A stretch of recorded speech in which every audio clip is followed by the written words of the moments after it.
Welcome back. അപ്പോൾ ഇന്നത്തെ video എന്ന് പറയുന്നത് നമുക്കൊരു ഓണപ്പൂക്കളം ഇട്ടാലോ. അപ്പോൾ അത് നമുക്കൊരു സ്ക്വിഷി മോഡലാക്കാം. അപ്പോൾ ഇതേപോലെയൊന്നും ഞാൻ ഓണപ്പൂക്കളം വരച്ചു കൊടുക്കുന്നുണ്ട്. ഈ വീഡിയോ നിങ്ങൾക്ക് പാർട്ട് 5 വരെ ഉണ്ടാവും എന്ന് പറഞ്ഞതാണ്. അപ്പോൾ ഇത് പാർട്ട് 4 വീഡിയോ ആണ്. ഓണം സ്പെഷ്യൽ പാർട്ട് 4 ആണ്. അപ്പോൾ നിങ്ങൾക്ക് ഇതേപോലെ ഒന്ന് വരച്ചു കൊടുക്കാം. എന്നിട്ട് ഇതേപോലെ ഒന്ന് വരച്ചിട്ട് ഇതേപോലെ ഒന്ന് കട്ട് ചെയ്ത് ഇതുപോലെ തന്നെ ഒന്ന് വരച്ചു കൊടുക്കാം. ഈ വീഡിയോയിൽ കാണുന്ന പോലെ തന്നെ ഒന്ന് വരച്ചു കൊടുത്തതിന് ശേഷം നമ്മൾ ഇതിൻ്റെ നടുക്ക് വരച്ച് ആ റൗണ്ട് ഒന്ന് ഞാൻ മായ്ച്ചു കൊടുക്കുന്നുണ്ട്. അപ്പോൾ നിങ്ങൾക്ക് ഇതേപോലെ ഒന്ന് കിട്ടും. എന്നിട്ട് ഇതുപോലെ നിങ്ങൾക്ക് ഇഷ്ടപ്പെട്ട കളേഴ്സൊക്കെ ഒന്ന് നിങ്ങൾക്ക് ആഡ് ചെയ്യാം.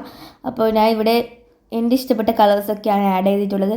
എന്നിട്ട് ഇതൊന്ന് കട്ട് ചെയ്തെടുക്കുക. 2 പീസ് വേണം കേട്ടോ. എന്നിട്ട് ഇതേപോലെ ഒന്ന് കട്ട് ചെയ്ത് ഇതുപോലെ ടാപ്പൊക്കെ ഒട്ടിച്ച് ഇതേപോലെ ഒന്ന് കട്ട് ചെയ്തിട്ട് ഒന്ന് ഒട്ടിച്ചെടുക്കുന്നുണ്ട്. എന്നിട്ട് ഇതിൻ്റെ ഉള്ളിൽ പഞ്ഞൊക്കെ ഇട്ട് കൊടുത്ത് ഒന്ന് ടാപ്പ് ഒട്ടിച്ചെടുക്കുന്നുണ്ട്. അപ്പോൾ നിങ്ങൾക്ക് ഈ വീഡിയോ ഇഷ്ടപ്പെടുന്ന വരുന്നു. ഇഷ്ടപ്പെട്ടാൽ ലൈക്ക്, ഷെയർ, സബ്സ്ക്രൈബ് ചെയ്യാൻ മറക്കല്ലേ. ബൈ.